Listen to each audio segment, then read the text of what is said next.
Mughal Empire, the last great empire of South Asia. Babur founded the empire in 1526. After winning the first battle of Paniput against Ibrahim Lodi, he was the first ruler of the dynasty, and he got the title of Emperor of India. He introduced many administrative reforms, some of which are still with us. She controlled the empire during Jahangir's reign. He reorganized the army, introduced the concept of religious tolerance in a land of many religions. He also built one of the largest and grandest cities of his time, Fatehpur Sikri. He was also a patron of art, and his court attracted many talented people from all over the world. The Marathas had risen in the south and the Sikhs in the northwest, but their legacy lived on in the culture, architecture, and language of South Asia. Did you know that the Urdu language is a direct descendant of the language spoken in the Mughal court? Well, there's more. Both of them were enemies of the mules. Babur's empire was small, just a few modern-day states, but it was very rich. His successors expanded the empire to include most of northern India. Akbar was perhaps the greatest king of the dynasty.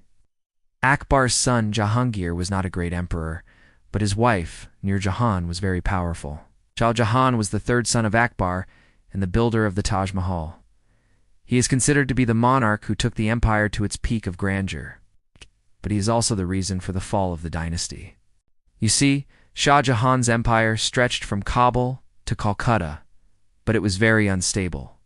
The central authority was weak, and the provinces were almost independent. When Shah Jahan got old, his sons revolted. The eldest Aurangzeb defeated his brothers and became the emperor. Aurangzeb was a great warrior and expanded the empire to its greatest extent. But he was also very autocratic and bigoted. He did not like the Hindus and the Sikhs. He levied heavy taxes on them and persecuted them. They borrowed money from the British and the Portuguese. Soon they had taken so much debt that half of India was under the control of Europeans. The British took advantage of this instability and slowly took over the subcontinent. His policies alienated the very people who made the Mughal Empire great. After Aurangzeb, the empire started to decline. The successors were weak and the revenue was less. So the empire was in constant debt. Though the dynasty lasted till 1857, they were never really in power. The end of the Mughal Empire marked the end of an era. If you want to know more about the history of India, subscribe for more updates.